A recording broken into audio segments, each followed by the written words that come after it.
Welcome to the History of English podcast, a podcast about the history of the English language. This is episode 94, From British Legend to English King. In this episode, we're going to complete our look at Layamon's early Middle English text called Brut. We'll examine the second half of the poem, which is the story of King Arthur, and it's the first version of the Arthurian legend composed in the English language. As we go through the poem, we'll take a closer look at the language used by Layamon, and we'll see how it reflects certain changes that were taking place in the early 1200s. But before we begin, let me remind you that the website for the podcast is historyofenglishpodcast.com, and you can sign up to support the podcast at patreon.com/historyofenglish. And as always, you can reach me by email at kevin@historyofenglishpodcast.com. One other quick note before we begin. Many of you may be familiar with Zach Twomley's podcast called When Diplomacy Fails. Well, Zach is celebrating the 5th anniversary of the podcast, and he's put together a remarkable series of episodes to celebrate the achievement. He's releasing at least 2 new episodes each day for 5 weeks. And one of the first episodes in the series is a discussion that he and I had a few weeks ago about podcasting, and about certain English terms associated with diplomacy. The first part of that interview has been posted for everyone to listen to at the When Diplomacy Fails podcast. That part focuses on podcasting and some behind-the-scenes stuff associated with this particular podcast. So check that out if you're interested, and check out Zach's podcast if you haven't listened before. So with that, let's turn to this episode. And this time, we're going to complete our look at Layamon's Brut. As we saw last time, this particular text was probably composed in the early 1200s, perhaps around the year 1205 or 1206, but nobody really knows for sure. The text is an English translation of an earlier French text called Roman de Brut, which itself was a translation of a Latin text composed by Geoffrey of Monmouth called The History of the Kings of Britain. I also noted last time that Layamon's manuscript survives in 2 copies. The older version contains Layamon's original text, but a few decades later another scribe copied the text and made certain changes in the process. These changes tend to show certain developments in the language in the early 1200s. So this manuscript is important to our story for 2 reasons. It shows how the English language was changing in early Middle English. And it also provides us with the first version of the King Arthur legend in English. So let's pick up the text where we left off last time. We left the story with Britain under attack by barbarian tribes and the arrival of Constantine from Brittany. In the story, Constantine is accompanied by 2,000 knights. Together, they march into London and call upon brave men throughout the country to join their cause. The men of Britain respond and travel to join Constantine's army. Layamon writes, "They came out of the mountain, many thousand men. The kumen ut of mountain, moni thusen mona." Now I noted last time that Layamon was the first known English writer to use the word mountain, but the second scribe preferred to use other words. In earlier passages, he replaced the word mountain with words like country and hills. And here he replaced mountain with the word wilderness. He says that many thousand people came out of the wilderness, which is an early form of the word wilderness.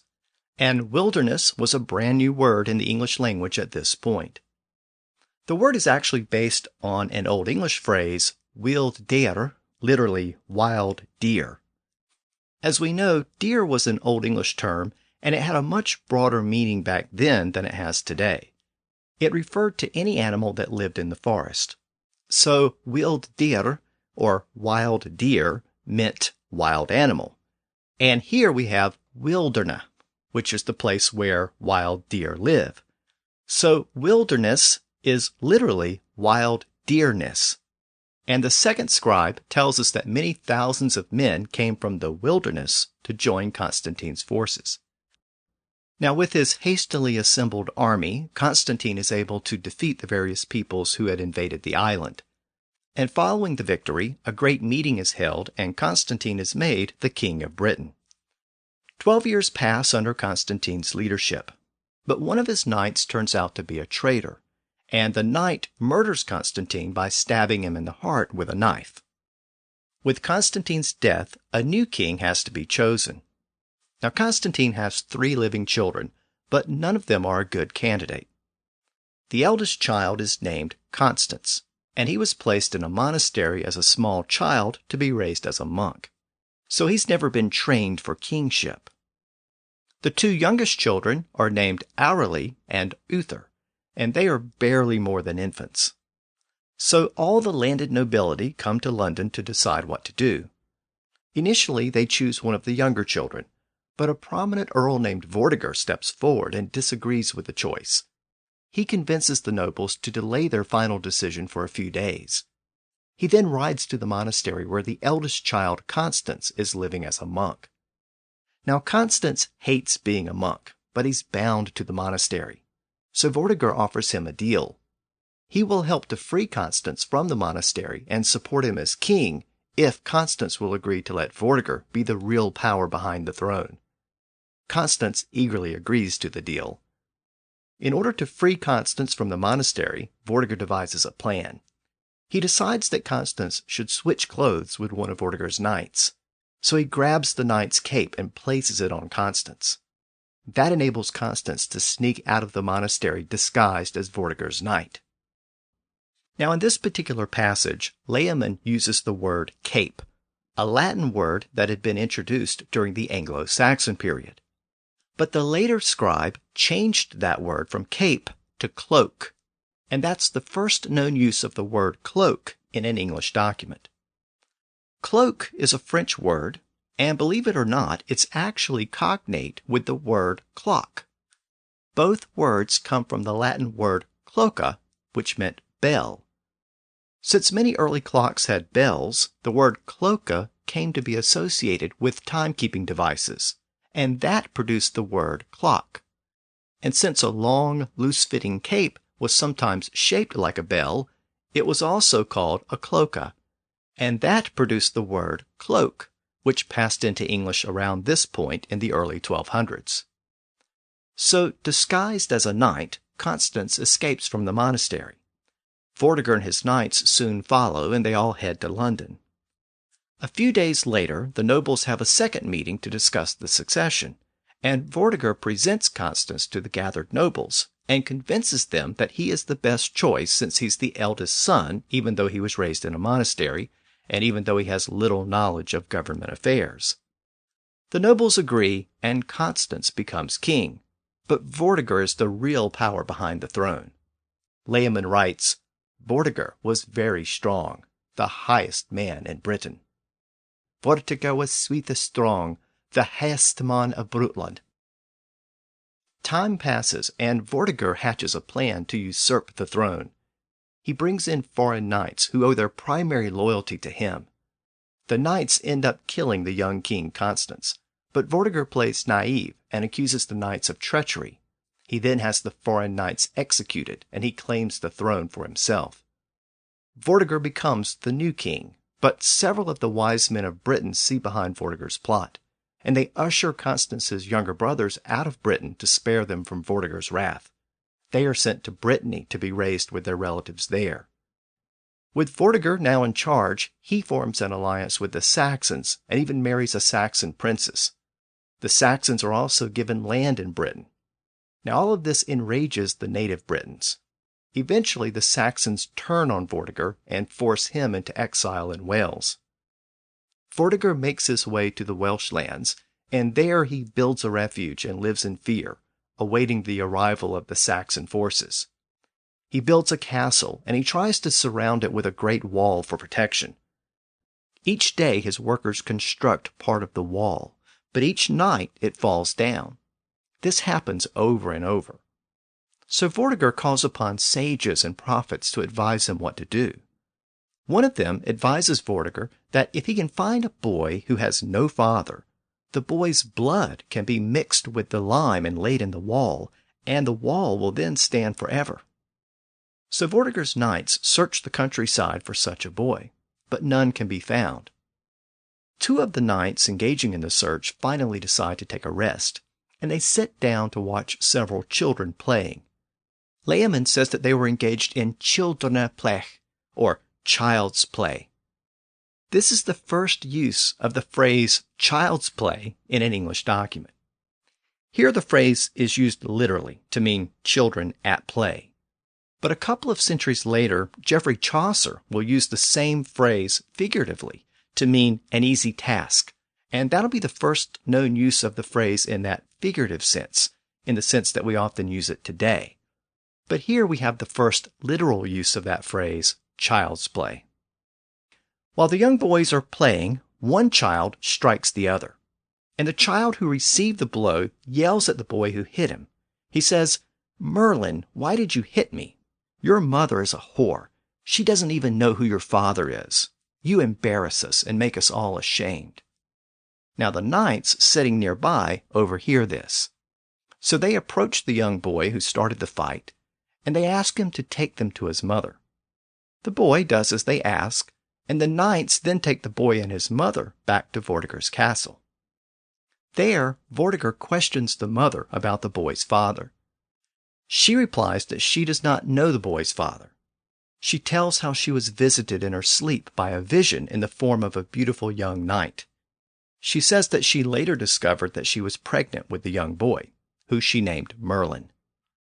Vortigern is informed by one of his advisors that there's a race of supernatural beings called incubi that appear to men and women while sleeping, and that's what the woman is describing.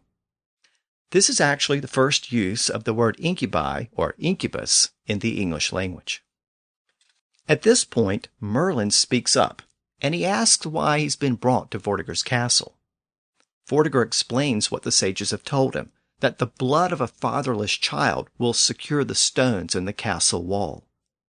So having been told why he was being detained, young Merlin angrily responds that Vortigern's sages are lying. He says his blood is useless. He then confronts the sages, and he asks them if they know why the walls won't stand. But the sages are silent. Merlin then tells Vortigern that if his men dig 7 feet under the wall, they will find a stone. And if they remove the stone, they will find a pond. And if the water is drained, they will find 2 dragons. At midnight each night, the dragons fight each other, and that is what causes the wall to fall down. Vortigern directs his men to dig beneath the wall to see what they find. They dig, and they find a stone. And beneath the stone, they find a pond. And when they drain the pond, they find 2 dragons fighting, just as Merlin had said.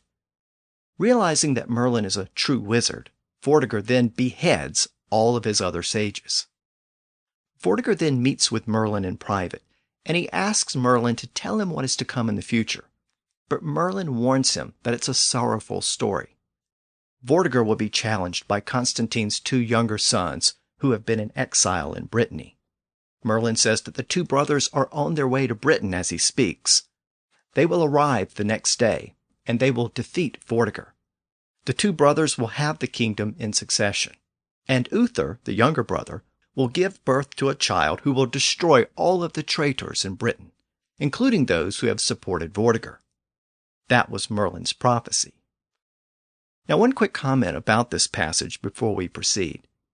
Merlin says of Constantine's 2 sons, "Nu beata Brut in Berenice arrivet." Literally, "Now be of Britain, men arrived." But it means that the 2 brothers have now arrived in Britain.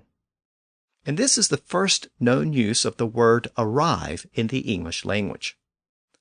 Merlin then says, "Heo cometh to machen fuliwis I this land." Literally, they come tomorrow, full truly in this land. So which is it? Have they now arrived, or are they coming tomorrow? Well, this is only confusing in modern English, because the word arrive had a slightly different meaning at the time. When Layamon says that the 2 brothers have arrived, he's saying that they've reached the British shore by boat today, and they will proceed across land tomorrow. And that makes more sense if we look a little closer at that word, arrive. If you focus on the last part, R-I-V-E, you might notice a similarity to the word river. Both words came in from French in the 1200s, and both words are derived from the same Latin root, meaning a river bank or shore. A river is a current of water that flows between the banks, and to arrive is literally to cross a body of water and reach the bank or shore on the other side. So during this period, if someone arrived, they literally docked their boat on the shore, having crossed a river or other body of water. Of course, the word has acquired a much broader meaning over time. So back to the story. Constantine's two younger sons have indeed arrived in Britain, and the native Britons come by the thousands to join their cause. The British nobles have a great meeting and choose the elder brother hourly as their king. The newly selected king tracks down Vortigern to a castle where he's taken refuge, and the besiegers set fire to the castle. The castle burns to the ground, killing all inside, including Vortigern. Layamon writes, "Thus ended there with much harm Vortigern. Thus ended there mid mutual arm Vortigern." The Britons then defeat the Saxon army and re-secure the country. There are still occasional invaders and outside threats, which Layamon refers to as Feandan, the original Old English version of the word fiends. But the later scribe changed that word to onfreans, literally unfriends. Now, even though the scribe uses the term as a noun and not a verb, this is the first recorded instance of the word unfriend. So if you unfriend someone on social media, you're actually using a word that can be traced back to Layamon's manuscript. The youngest brother, Uther, is away fighting against these invaders in a different part of the island when a plot is hatched by the king's enemies to kill him. The king is sick, and an assassin pretends to be a doctor and poisons him. Meanwhile, Uther is still at war with the invaders in the countryside. Uther lies awake at night and looks to the sky as the moon begins to shine as bright as sunlight. Swa brichte, swa the sunlichte. Now the words sun and light are both Old English words, but this is the oldest recorded instance of the compound word sunlight. Uther then sees a comet cross the sky. Light gleams from the comet, and the image of a dragon appears at the end of one of the gleams. Uther then summons Merlin and asks what omen the comet represents. Merlin says that much sorrow has come to this land.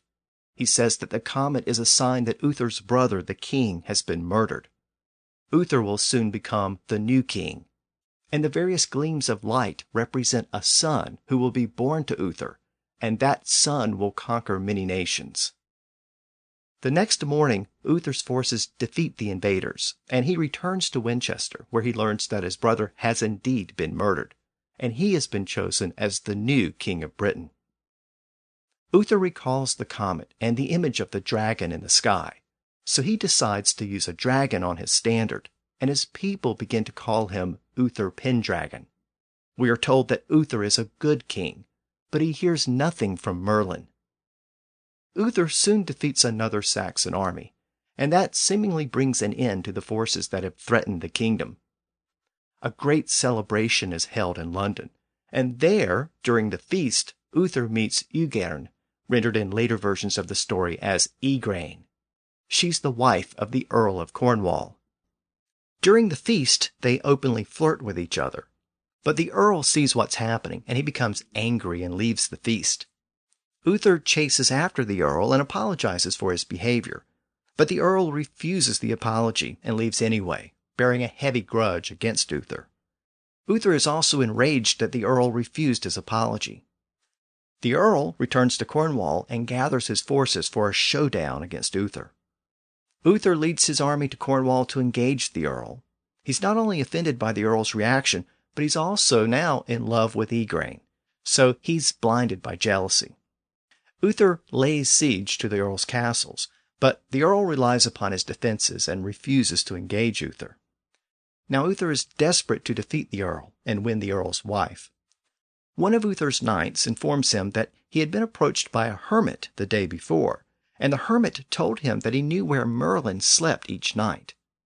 Uther directs the knight to locate Merlin and bring the wizard to him as soon as possible. By the way, this passage is the first known use of the French word hermit in an English document. Now the knight locates the hermit, and the hermit leads him to Merlin. But being a wizard, Merlin already knows why the knight has come looking for him. He knows of Uther's love of Igraine, but he also says that Uther will never have her because there is no truer woman in the world. However, he says that a child will be born to Uther and Igraine, and that child will become a great ruler, and that the prophecy must come to pass. So Merlin offers to help make the prophecy come true. Merlin travels to meet with King Uther, and he tells Uther that he can perform magic that will enable Uther to take on the appearance of the earl. In his disguise, he can pass through the earl's guards and into Igraine's chambers. Merlin then works his magic, and he accompanies Uther and Uther's knight. They are all disguised thanks to Merlin's sorcery. Uther then enters Igraine's bedchamber, and the two spend the night together. Of course, Igraine thinks she is with her husband, but she's really with Uther. That night, a child is conceived. Layamon says of Uther, "He begat her a wonderful man, keenest of all kings, that ever came upon men, and he was on earth named Arthur. Hes drenada hieron anas seoculthamo, kingen arra canest, they ever come to monen, and he was on erda, Arthur he hatten." While this is happening, Uther's forces engage the actual earl at a nearby castle. The earl is killed in the conflict, and his forces are defeated. Even though rumors spread that the earl has been killed, Uther is still disguised as the earl, so he has to act quickly. While still disguised, Uther addresses the gathered knights and informs them that he is still alive, and he will muster his forces to defeat Uther. He then tells the gathered men, "Habest alle gode Nacht," have ye all a good night. Now, believe it or not, this is the first recorded instance of the phrase, good night. Both good and night are Old English words, but the phrase good night is not attested in any Old English document. It appears for the first time here. So if you're wondering who the first person was to utter the phrase good night, now you know. It was Uther Pendragon, while disguised as the Earl of Cornwall immediately after conceiving Arthur. Now Uther, still in disguise, returns to his camp, and he then resumes his actual appearance.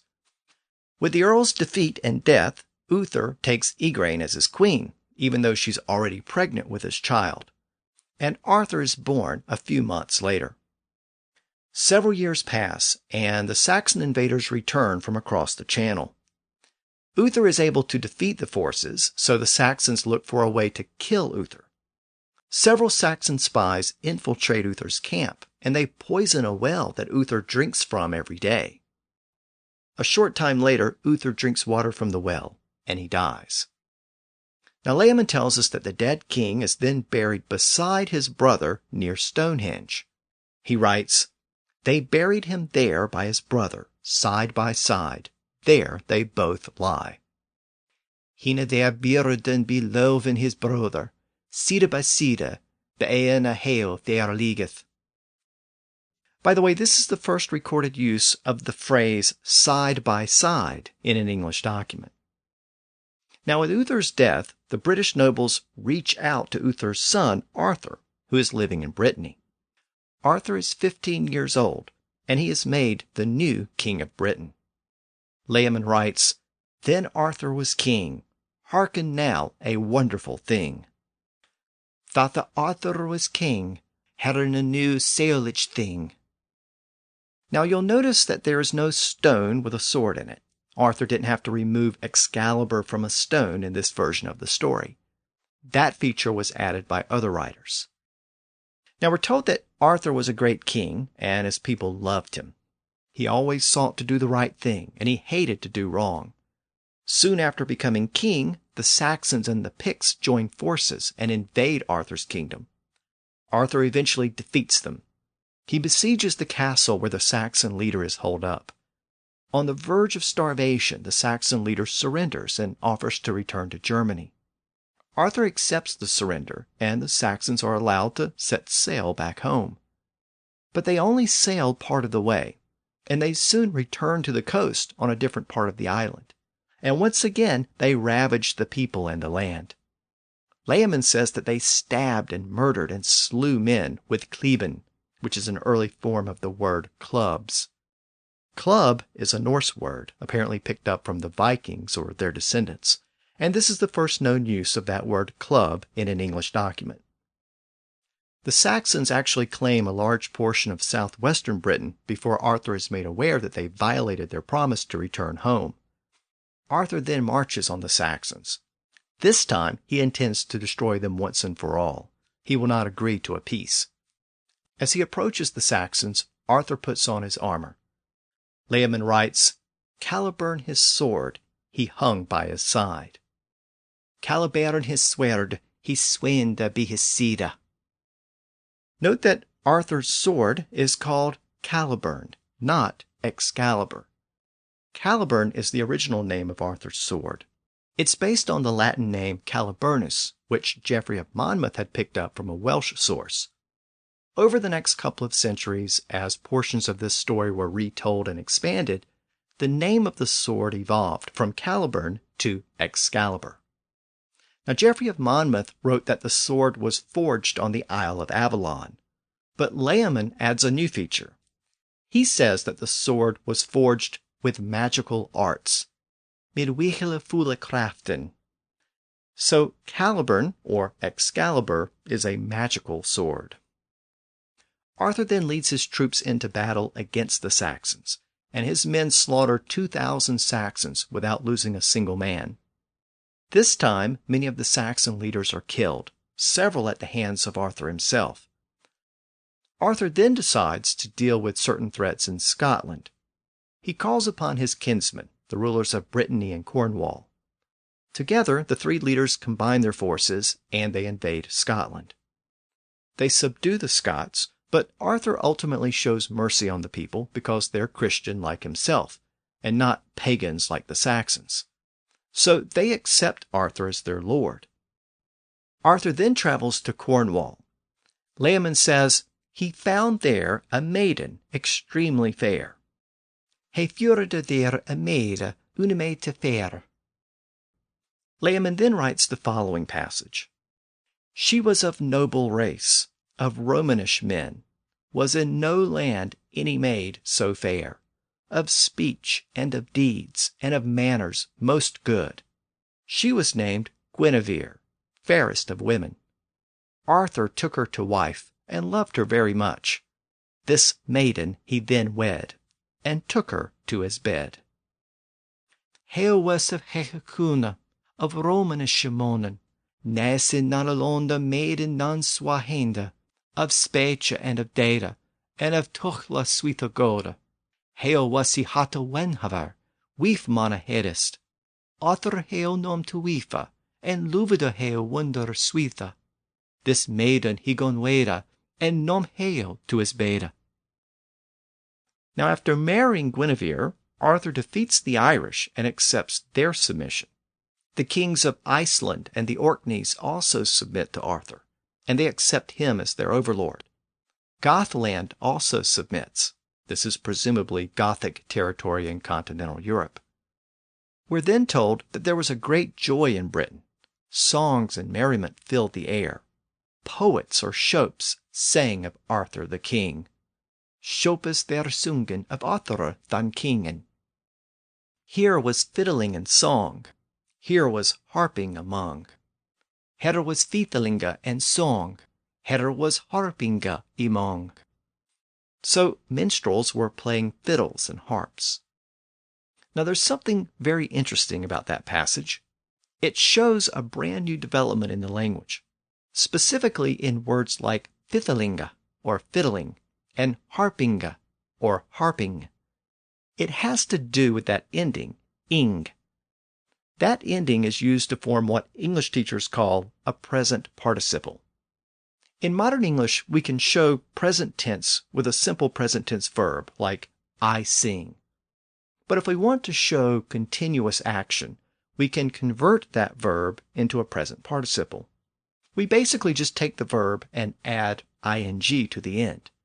And when we do that, we can also use that word as an adjective or a noun.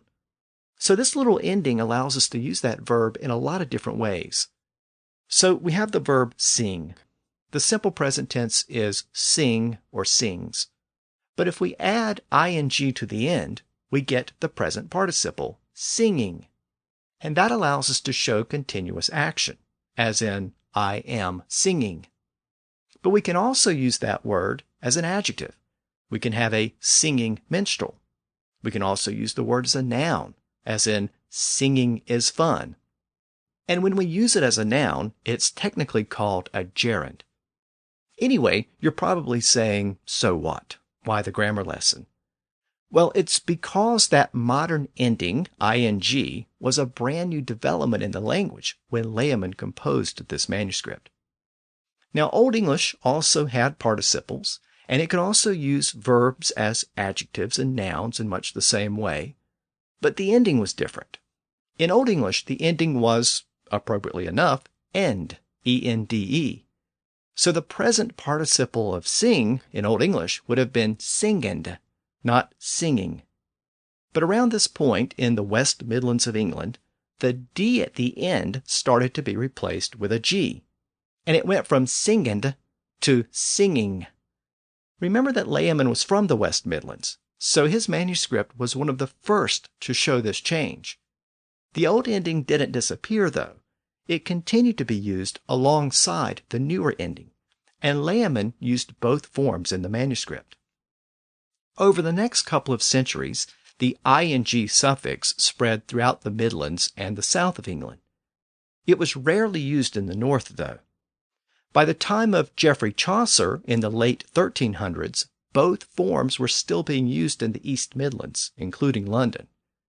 Chaucer tended to use the ing suffix, but some of his contemporaries preferred the older ending. Of course, the ing ending became the standard ending by the time of early modern English, and it remains the standard form today. But that G at the end was already variable by the time of early modern English. Many people were dropping that G even during the time of Shakespeare, and it still varies today. Even though it's not considered standard, many speakers still drop the G at the end. So instead of singing and dancing, some people prefer singin' and dancin'. Now you may be wondering where that ing ending came from. After all, these types of grammatical changes don't tend to appear out of thin air. Well, it's probably derived from an ending that was used when a verb was used as a noun in Old English. In other words, when the verb was a gerund. Today we use the same form with the ing ending for the verb and the noun. We have the verb form, I am singing, and the noun form, singing is fun. But in Old English, the two forms were different. The verb form ended in ende, and the noun form ended in ung. So it would have been, I am singende, but singung is fun. And it appears that these forms blended together in the West Midlands, and the ung ending became ing. One other quick note. In Old English, that noun form with the ung ending usually followed a preposition, like on. So it was usually used as the object of a prepositional phrase. Rather than saying, singung is fun, it would have been more common to say something like, on singung is fun. And in Middle English, as this noun form started to merge with the verb form, the on at the front was shortened to a or a, and it went from on singung to a singing. And that form still exists in some dialects today. You might hear someone say that he was a singing, or they were a dancin'. It's usually associated with rural dialects, and it may seem like a corrupt form of English, but it's actually derived from the way that gerunds worked in Old English. And again, it's also the likely source of the ing ending that we still use on verbs today. Anyway, the important point is that the ing verb ending started to appear in English around this time in the West Midlands, and Layamon's Brut is one of the first English documents to use it. So returning to our story, there was much fiddling and playing of the harp in Arthur's kingdom. Layamon then writes, all that Arthur saw, all that submitted to him, rich men and poor, as the hail that falleth. All that Arthur zag, all hit him to back, rich men and povere, swat the hail fallest. In this passage, Layamon uses the phrase rich men and poor, and this is one of the first recorded instances of the word poor in the English language. It comes from the French word pauvre. By the way, thanks to the P to F sound shift associated with Grimm's law, English has the native word few from the same root. So few and poor are actually cognate. Also, in modern English, it's very common to use the words rich and poor together to refer to both elements of society. Rich is a native Old English word that we've seen before, and poor comes from Old French. So in the phrase rich and poor, we see a classic blending of English and French. But interestingly, the word rich, referring to the upper classes, is from Old English, and the word poor, referring to the lower classes, comes from French. Usually, it works the other way around. Words associated with the aristocracy tend to come from French, and words associated with the peasants tend to come from Old English. So both the rich and the poor love Arthur, and a state of peace exists throughout Britain for the next 12 years. Now up to this point, Layamon has followed the general narrative outlined by Geoffrey of Monmouth in Latin and Was in French. But at this point, he includes a completely new section, and it relates to the famous Round Table. Geoffrey of Monmouth didn't mention anything about a round table, but Was had included a very brief passage at this point in his French translation where he said that Arthur had directed the construction of a round table so that all his knights could sit around it, and none would hold a position higher or more prominent than the others. Layamon takes this brief reference to a round table, and he composes an extended passage about how the table came to be created. In the passage, men from all of Arthur's kingdoms come to London at Christmas time to celebrate the holiday, and a feast is held where everyone is present. All the knights are proud, and each one thinks he's better than the others. Layamon writes, each had in heart proud thoughts, and thought that he was better than his companion. Elch havede en hert leches hech, and lette that he were better than his heir. Soon the knights start to argue, and a fight breaks out. Loaves of bread and bowls of wine are thrown around. The argument escalates into a fist fight, and then weapons are drawn, and the fight turns into a riot. Arthur needs 100 knights to quell the riot. When the fight is finally brought to an end, Arthur punishes the knight who started the riot by having him thrown into a bog, and he has the knight's nearest kinsman beheaded. A short time later, Arthur travels to Cornwall and meets a craftsman. The man says to Arthur, I know of tree works many wonderful crafts. Ich ken of treewerkes wondervele craftes. Tree works is an old term for carpentry, and carpentry came in from French about a century after this particular manuscript. Now the carpenter says that he has heard about the fight involving the king's knights, and he offers to build a round table so that none is above the other. The man says, I will work a board exceedingly fair, that thereat may sit 1,600 and more, all turn about, so that none be without, without and within, man against man. Ac each thewile werke borda suita henda, that they meken set into 1,600 ema, all turn abuta, that none ne bean withuta, withuten and withina, multogenus mona.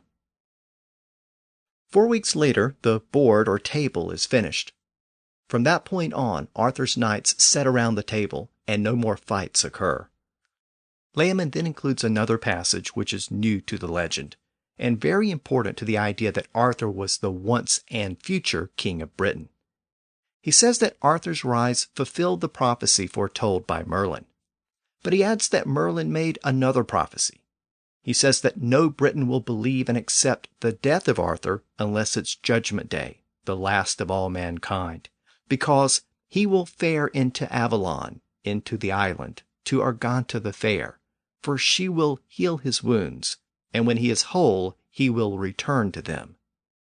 That he waren wolde into Avaluna, into dan Etland, to Arganta der hende, for heil schulde mid Hallowea, heilen his wounden, and then he were all hall, he wolde sonne kom heim. So after these new sections are added by Layamon, he returns to the basic narrative of Geoffrey and Was. Arthur's knights propose that they go to France and force the submission of the French. Arthur agrees, but he says that they have to take Norway first. The Norwegian king has died, and he has no sons or daughters. The later scribe changed that line to read, "And heir he haveth none." "And heir haveth he none." This is the first recorded use of the French word heir, H-E-I-R, in an English document. Since the Norwegian king has no children, Arthur says that the king's nephew, who is also a relative of Arthur, should be made the new king. So Arthur travels to Norway to make sure that the nephew succeeds to the throne. After this is accomplished, Arthur heads home, but he stops in Denmark on his way back. The Danish king is so afraid of Arthur that he submits on the spot. So Arthur is now the overlord of Norway and Denmark. Arthur then sets his sights on France. He gathers knights and soldiers from throughout his massive realm, and he crosses the channel to Flanders, where he begins his conquest. Over the next 9 years, he completes the conquest of France. Arthur then arranges a great coronation ceremony at Caerleon in Wales. Layamon says that no city was as fair during the time of Arthur, with the possible exception of Rome. There were broad meadows, and abundant fish, fowl, and wild deer. And he says that the city has never been as great as it was during the days of Arthur. He writes, "Some books say certainly that the burh was bewitched. Summa bocis sugeth tui visa that the berg was bewitched." Now this is the first time that the word bewitched appears in the English language. It's based on the Old English word witch, but the verb bewitch is not found in any document before this point. Later in the story, Layamon suggests why the town has been bewitched, but more on that later. Now during this period of Arthur's reign, Caerleon has many scholars. They use special skills to examine the sky. Layamon says that the craft is called astronomy. "The craft is ihata astronomy." This is the first time the word astronomy appears in an English document. It's actually a Greek word, and it passed through Latin and French into English. The appearance of this word also shows the increasing influence of Greco-Roman scholarship in Britain at the time, and I'll cover that topic in more detail in an upcoming episode. A short time after Arthur's grand coronation, 12 soldiers arrive at Arthur's court from Rome. They address Arthur and inform him that they have been sent by the Roman emperor. Remember that this story is set at the end of the classical Roman period. Now the messengers tell Arthur that the Roman emperor is the most powerful ruler in Europe, and he demands that Arthur recognize him as Arthur's lord. If Arthur refuses to submit to Rome, the emperor will send forces to destroy Arthur and his kingdom. Now Arthur's knights are outraged by the demand. Arthur addresses them, and he tells them that Rome had conquered Britain by force several centuries earlier, and they had killed many Britons in the process. So as the ruler of Britain, he has every right to return the favor, and he intends to invade and conquer Rome itself. This will be Arthur's greatest test, and the battle between Arthur's realm and Rome is the culmination of the story. Several of Arthur's nobles step forward to offer their support for the Roman campaign. One of them is the leader of the Scots, and he steps forward to address Arthur and the gathered knights. Layamon says that he stood upon a bank. Stod open on a banke. Now the word bank here means a bench, and in fact the later scribe didn't like Layamon's use of the word bank here, so he changed it to the Old English word bench. In fact, bank and bench are cognate. The reason I mention this is because this is one of the first known uses of the word bank in the English language. The word bank actually came into English from Old Norse. Bank is the Norse word, and bench is the related Old English word. They have a common Germanic root. Now, the Norse word bank was first used by Orm in the Ormulum. He used it in the sense of a mound or slope, like a river bank. And here, Layamon uses it as a synonym for bench. And that's notable because that same Germanic word bank also passed into the Romance languages. And in Italy, money changers exchanged money at a table or bench that was called a bank, from this same sense of the word as a bench. And of course, that gave rise to the other sense of the word bank as a financial institution. So I just wanted to make the note that the sense of the word bank as a bench was well established in England long before the later connection between banks, benches, and financial institutions.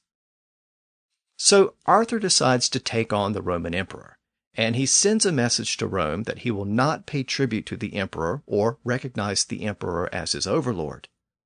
The Romans are stunned by Arthur's defiance. And Layamon says that the senators in the Roman Senate advised and counseled the emperor how to respond. This is the first recorded use of the words Senate and senator in the English language. Of course, these are references to the Roman institutions, but they now became part of English as well. The Senate advises the emperor to gather a great army to take on Arthur. They suggest that he obtain troops from the four corners of his massive empire. Meanwhile, Arthur assembles his forces and prepares to cross the Channel to France. He leaves his nephew Modred in charge of Britain. Modred is the child of Arthur's sister. Modred is a well-respected knight, but as we'll soon discover, he's also a traitor. During his journey to engage the Romans, Arthur has a dream in which a giant bear battles a dragon. During the fight, Layamon says that flames flew from the eyes as firebrands. Vloog of Here hakene swoch vuurbrandes. This is the first recorded use of the term firebrand. Here it's used to mean a spark or flame. Today the word has a more figurative sense, usually referring to someone with a great deal of energy, often an agitator. But Layamon is the first known writer to use the term, and he uses it here to describe the fight between the bear and the dragon in Arthur's dream. Arthur is confused by the dream, and he's unsure how it should be interpreted. Arthur then musters his forces for the confrontation with the Roman army. The two armies meet in France, and several battles are fought there. Over time, Arthur gets the better of the emperor, and the city of Rome itself falls to Arthur's forces. But the emperor continues to hold out and wage war. During one great battle, Arthur's knights are attacked by one of the emperor's allies from the Near East. In Layamon's words, an admiral of Babylon, he was prince. On admiral of Babylon, he was Aldra. Now this is an interesting passage for a couple of reasons. First, Layamon renders the name of Babylon as Babylon, spelled Babilone. That spelling, O-I, was a brand new spelling in English. And that's because it represented a new sound or phoneme in English. It represented the oi sound, as in toy or boy or voice. This vowel sound is a diphthong, and it didn't exist in Old English. It actually came in from French, and we now see evidence that that new oi sound was being used in spoken English. The other reason why this passage is interesting is because it contains the first recorded use of the word admiral in an English document. And if it seems a little strange that Layamon describes a Babylonian ruler as an admiral, it shouldn't, because admiral is actually an Arabic word. As we saw a few episodes back, this was a period in which Arabic influences were moving into northwestern Europe, thanks to trade, pilgrimage, and the Crusades. And that included quite a few Arabic words. And the word admiral is another one of those words. In fact, the word admiral is actually derived from the Arabic title of emir, which is still used today. Emir, or amir, meant leader or commander in Arabic. As we know from the recent episodes about Arabic influences, the word al was the Arabic word for the. So Amir al meant commander of the. So that phrase usually came before some other noun. Amir al-Mu'minin meant the commander of the faithful. Amir al-Umara meant the commander of the commanders, or ruler of rulers. Now Europeans picked up that phrase Amir al, but they didn't really understand that the al part at the end meant the word the. They just thought Amir al was the full name of the title. So rather than just Amir, French and English took the title as Amir al. And it's not surprising that it first appears in Layamon's Brut in reference to a Babylonian prince, because it was still considered an Arabic title at the time. So how did Amir al become admiral with a D? Well, it appears to be the result of some confusion among scribes who generally wrote in medieval Latin. Latin had this title as admiralis, but Latin also had the word admirabilis, which later produced the word admirable. So modern scholars think that scribes sometimes confused the two words. After all, admirals were often admirable. So it became increasingly common for scribes to write this title with a D at the end of the first syllable. And that's how it appears in Layamon's text. So if that's how Amir al became admiral, how did the title come to be associated with naval commanders? As we can see, it didn't originally have that meaning. It meant any kind of commander or leader. Well, the answer is related to the fact that Arab navies were very prominent in the Mediterranean during this period. In the 1100s, Arab leaders in Spain and Sicily created a specific naval rank called the commander or amir of the sea, the Amir al-Bahr. During the Crusades, Crusaders and pilgrims often encountered these Arabic naval officers in the Mediterranean. And when Christian forces took control of Sicily, they retained the position and the title. And over time, Europeans started to associate that title of admiral with naval commanders.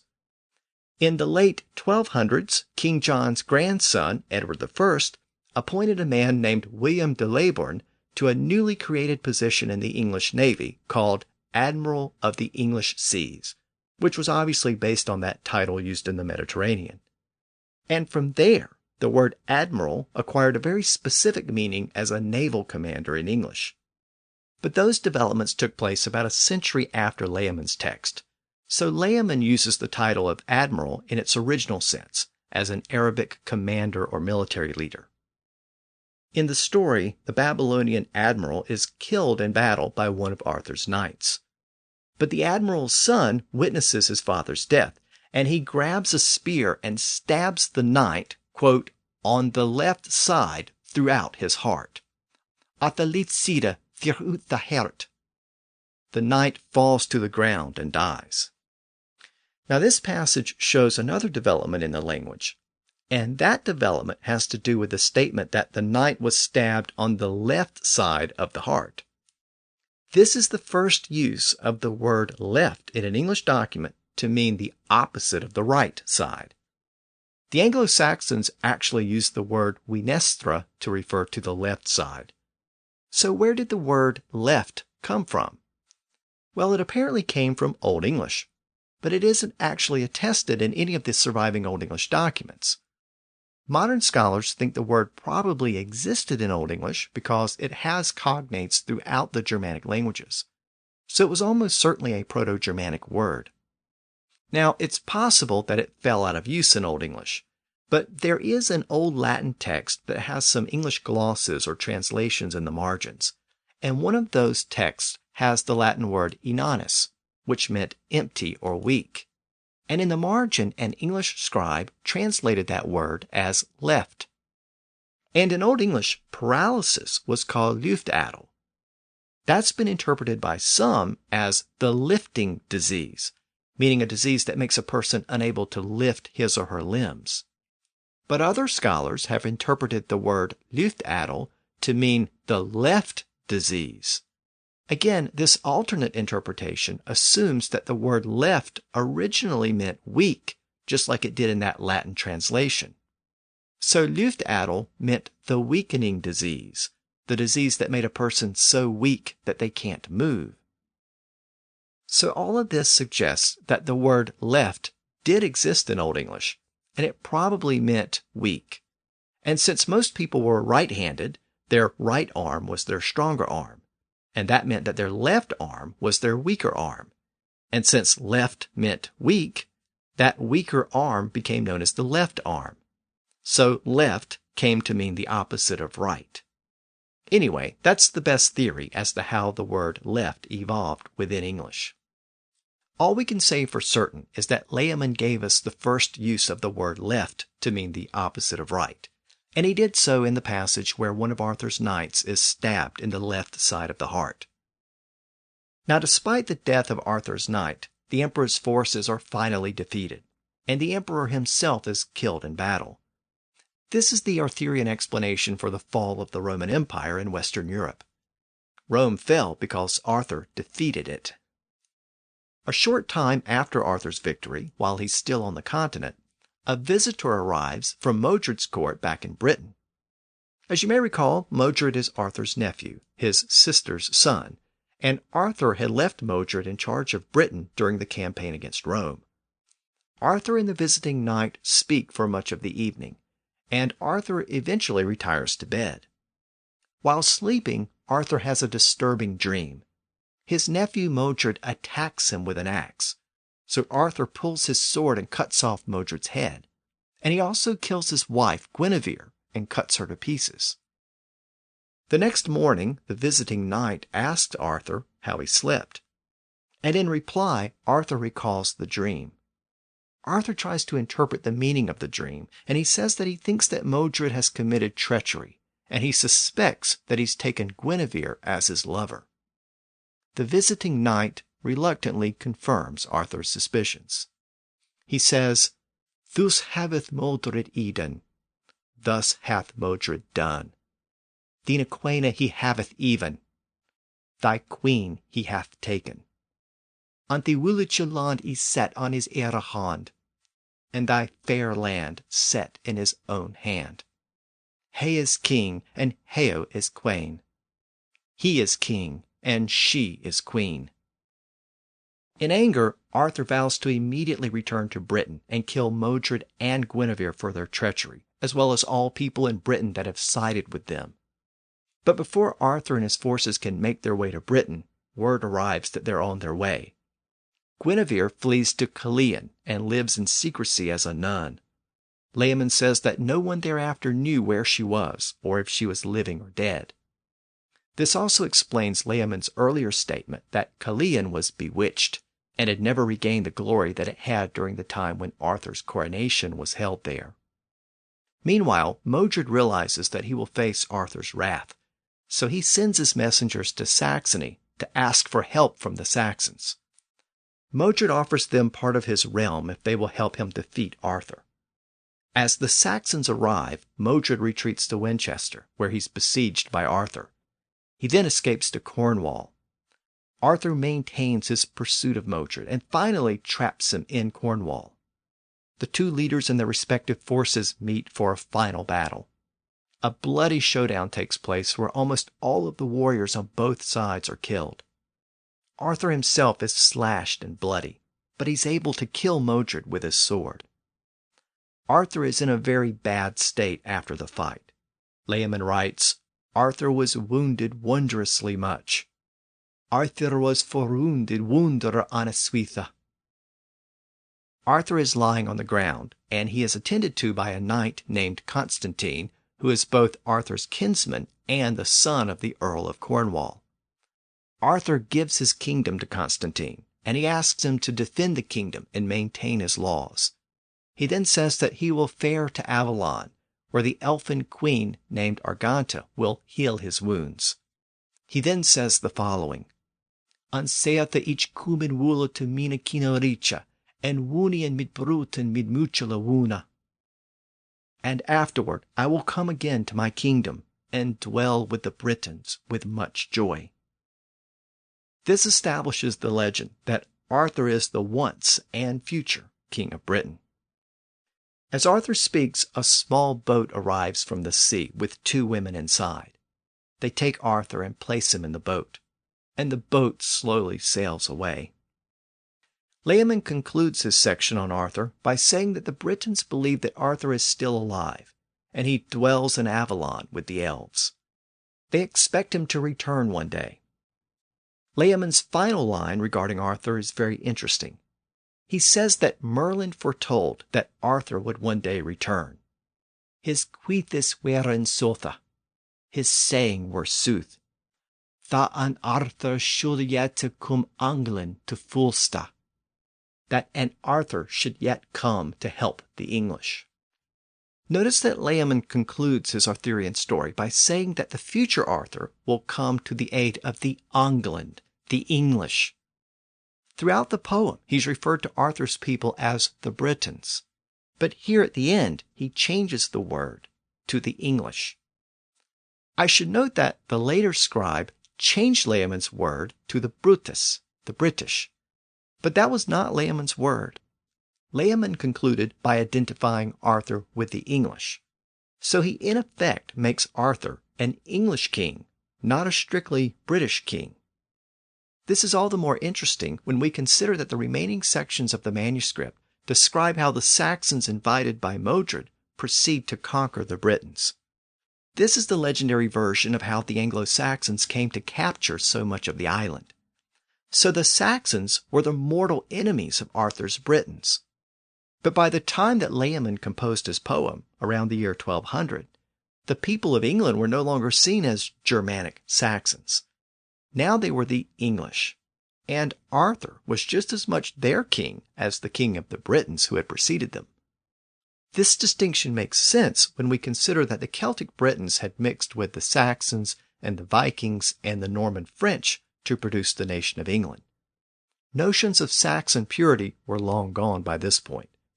In Layamon's mind, there was very little difference between the ancient Britons and the modern English.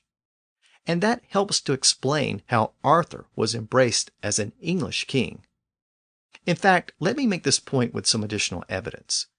Contemporary evidence from this period suggests that the terms England and Britain were being used interchangeably by many writers.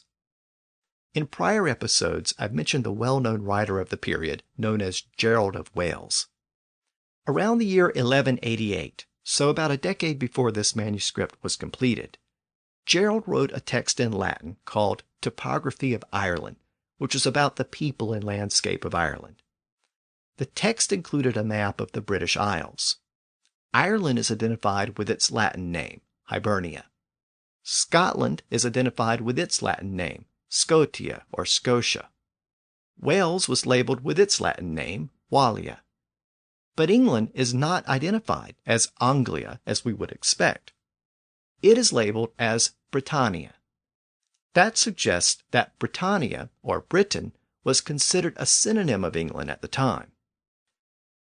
Henry of Huntingdon was another English writer who lived during the 1100s.